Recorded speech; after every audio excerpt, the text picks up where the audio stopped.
जय शनिदेव, जय श्री राम भाइयों। आज का जो हमारा विषय है कि गुप्त धन की खोज, इसके बारे में आज हम चर्चा करने वाले हैं, विश्लेषण करने वाले हैं। अगर आपने चैनल को सब्सक्राइब फॉलो नहीं किया तो सबसे पहले चैनल को सब्सक्राइब करिए, फॉलो करिए, लाइक करिए, शेयर करिए। भाइयों देखिए, हमारे चैनल का जो मकसद है, जो संदेश है भाई, जो समाज में अंधश्रद्धा है अफवाह, उसको कम करना, और जो तंत्र शास्त्र के बारे में जो कुछ ज्ञान है वो आपके सामने हम रखने की, हमेशा सही ज्ञान रखने की कोशिश करते हैं।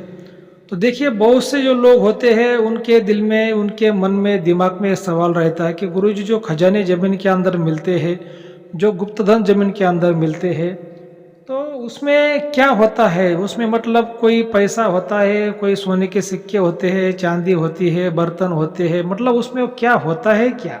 ठीक है, ऐसे बहुत से सवाल होते हैं। और कहीं पर खजाना है तो उस पर क्या कोई शक्तियाँ भी होती है क्या? ऐसे खजाने कैसे मिलते हैं, कैसे खोजे जाते हैं? ऐसे बहुत से उनके सभी लोगों के दिमाग में सवाल होते हैं। तो हम बहुत से विषय हम इस आज के वीडियो में कवर करने वाले हैं। वीडियो को ध्यान से देखिए और ध्यान से सुनिए, ठीक है? तो देखिए भाइयों, बात ऐसी होती है कि जो खजाना गुप्त धन ये जमीन के अंदर होता है, और लगभग ये 4 foot, 3 foot, 5 foot, 10 foot, 11 foot, 20 foot तक भी नीचे हो सकता है। जितना छोटा खजाना उतना ऊपर, जितना बड़ा खजाना उतना नीचे, ठीक है? अभी देखिए कि खजाना जमीन के अंदर क्यों रखते थे भाई? क्योंकि पहले जमाने में बैंक लॉकर नहीं थे। इसी वजह से जो डाकुओं का जमाना था, ऐसा कोई पुलिस नहीं था, ऐसा कोई आर्मी नहीं थी, कोई न्याय व्यवस्था नहीं थी। राजा महाराजों का जमाना था, कहीं भी डाकू आते थे, कहीं भी घुसते थे, चले जाते थे, घर को लूट के, गांव को लूट के चले जाते थे। तो लोग क्या करते थे, अगर किसी के घर में ज़्यादा कोई खजाना है, सोना चांदी है, तो जमीन के अंदर वो गाड़ के उसको रखते थे। अभी देखिए, आज के ज़माने में सोना मतलब बहुत ज़्यादा महंगा हो गया। इसी वजह से क्या होता है ना कि आपको घर में सोना ज़्यादा आपको दिखाई नहीं देता। लेकिन पहला ज़माना ऐसा था कि हमारा भारत देश, जो हमारा हिंदुस्तान है, सोने की चिड़िया हुआ करता था। घर में सोने के बर्तन, चांदी के बर्तन, ग्लास, जो हम खाते हैं, जो थाली में, वो थाली भी सोने की चांदी की हुआ करती थी। बहुत से सोने चांदी के कुछ भगवान की मूर्तियां भी हुआ करती थी, और जो कुछ गहने भी सोने चांदी के हुआ करते थे। मतलब जो हमारा देश वो सोने की चिड़िया था। तो पहले बहुत मात्रा में सोना चांदी हमारे देश में था।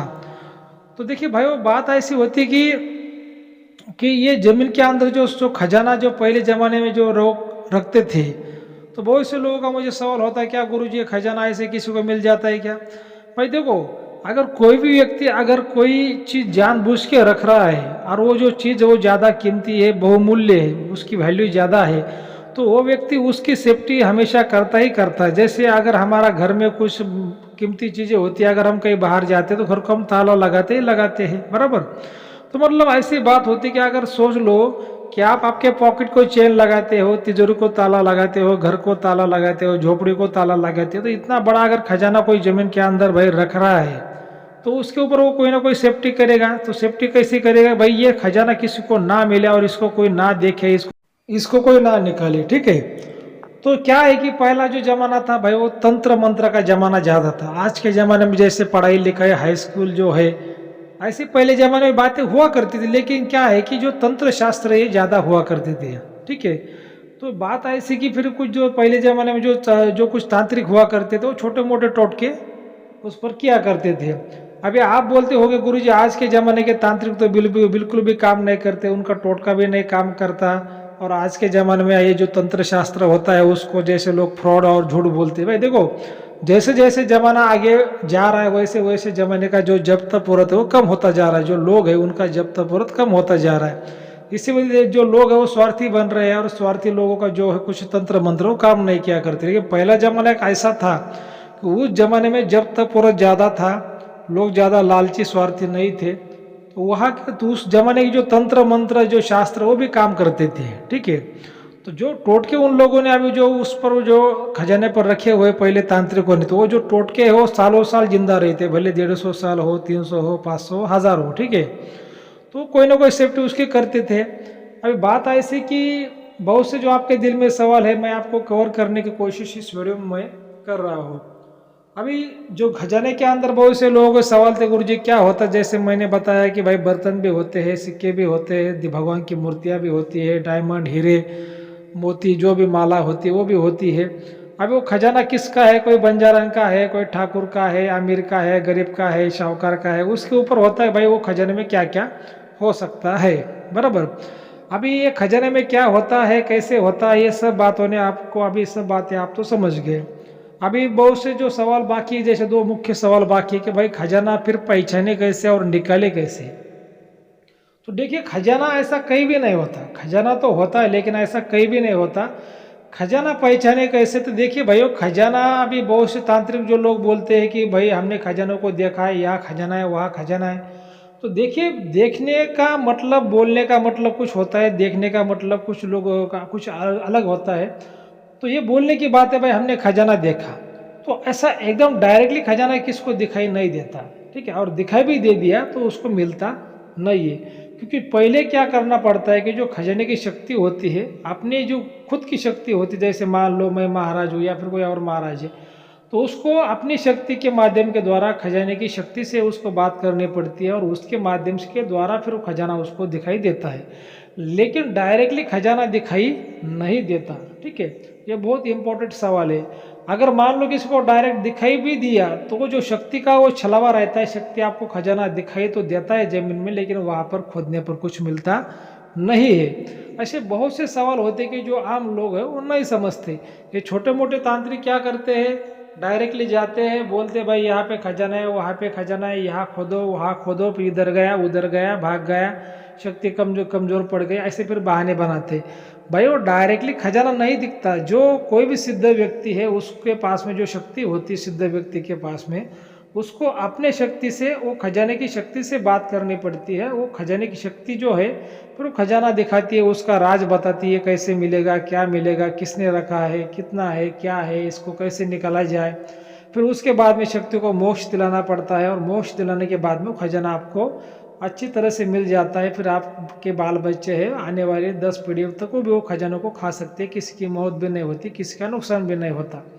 नहीं तो फिर क्या होता है, खजाने के लालच में काम करने के टाइम पर भी लोग मरते हैं और काम होने के बाद में भी लोग मर जाते हैं। खजाने की शक्ति किसी को सुख शांति से खाने नहीं देती। ये बहुत सी बातें कि समझने के लिए आपको पहले तो गुरु करना पड़ता है, और गुरु भी ऐसा होना चाहिए कि उसके पास में त्रिगुणात्मक ज्ञान होना चाहिए, त्रिगुण का, त्रिशक्ति का, त्रिविद्या का, त्रिदेव का, त्रिदेवी का, सबका उसके पास ज्ञान होना चाहिए। जब ये तीनों गुणों का उसके पास में ज्ञान होता है, उसको त्रिगुणात्मक कहते हैं, तो तभी आपको सही जानकारी हर बात में आपको दे सकता है। अगर आपने एक ही गुण का जानकारी का गुरु किया तो आपको अच्छी तरह से जानकारी वो नहीं समझा पाएगा, आपके अच्छी तरह से मदद नहीं कर पाएगा।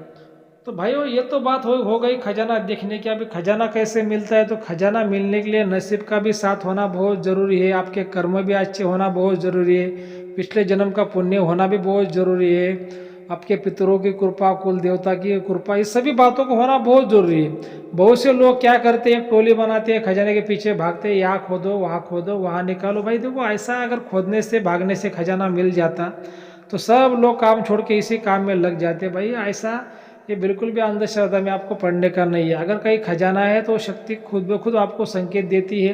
अगर आपको शक्ति संकेत दे रही है, आपको बता रही है कि भाई यहाँ पे खजाना है, तो आपको अच्छे गुरु की मदद लेनी है। आपको अगर आपका गुरु है तो उसकी आपको सलाह लेनी है, आपकी कुंडली आपको देखनी है, आपका नसीब आपको देखना है।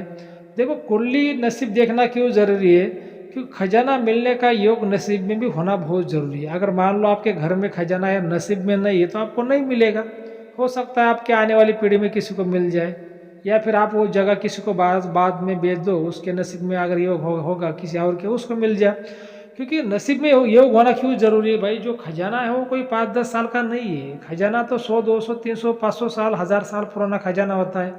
आपके जैसे लोग कितने जन्म में धरती पर कितने मर गए, और जो जमीन आपने खरीदी है वो कितने लोगों ने आपसे पहले खरीदी, मतलब कितने लोगों से वो जमीन आई और कितने लोगों के पास में चली गई। खजाना तो वहाँ का ही वहाँ है, मतलब खजाना तो पहले से है, आप पहले से नहीं है। तो आपका नसीब में देखना बहुत जरूरी है। अगर आपके नसीब में है तो खजाना आपको मिल सकता है, उसमें कोशिश करने के बाद में, ठीक है।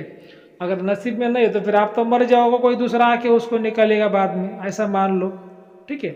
तो ये बहुत सी बातों को देखना बहुत जरूरी होता है। लोग क्या करते हैं कि लोग अंधश्रद्धा में जाते हैं, इसकी बलि दो, उसकी बलि दो, इसको मारो, उसको मारो, ये करो। ऐसे बिल्कुल भी ना, पहले आपका नसीब कुंडली देखना पड़ता है ना, आपका नसीब में क्या अमीरी योग है, क्या गरीबी योग है, क्या योग है क्या नहीं। सब देखना पड़ता है। किसी कुंडली नहीं तो हस्तरेखा देखनी पड़ती है, सामुद्रिक शास्त्र से भी देखना पड़ता है। बहुत से जो अपने जो शास्त्र है सनातन धर्म है कि उसका उपयोग करके सब बातों को देखना पड़ता है। और इसमें बिल्कुल भी लालची व्यक्ति नहीं होना चाहिए, बेईमान व्यक्ति नहीं होना चाहिए, चोर व्यक्ति नहीं होना चाहिए। दान धर्म करना पड़ता है। अगर किसी को खजाना मिल भी गया तो उसको बहुत मतलब भगवान का दान धर्म करना पड़ता है। फिर बाद में जो कुछ बचा हो फिर अपने घर में बीबी बच्चों को खिला सकता है। लोगों को क्या लगता है भाई ऐसा हम खजाना निकालेंगे और मौज मजा करेंगे, ऐसा नहीं होता भाइयों। अभी देखो भाई, अगर आपने जिंदगी भर भी कर्म किया तो आप भाई छोटा मोटा 1-2 किलो भी सोना नहीं खरीद सकते। और जो खजाना मिलता है उसमें कुंटलों में सोना चांदी होता है। अगर ऐसा खजाना मिलना है तो फिर नसीब का ही साथ होना बहुत ज़रूरी है। तो ठीक है, आज का अगर आपको वीडियो अच्छा लगा तो आपको चैनल को सब्सक्राइब करिए, फॉलो करिए, शेयर करिए। जय श्री देव, जय श्री राम, धन्यवाद।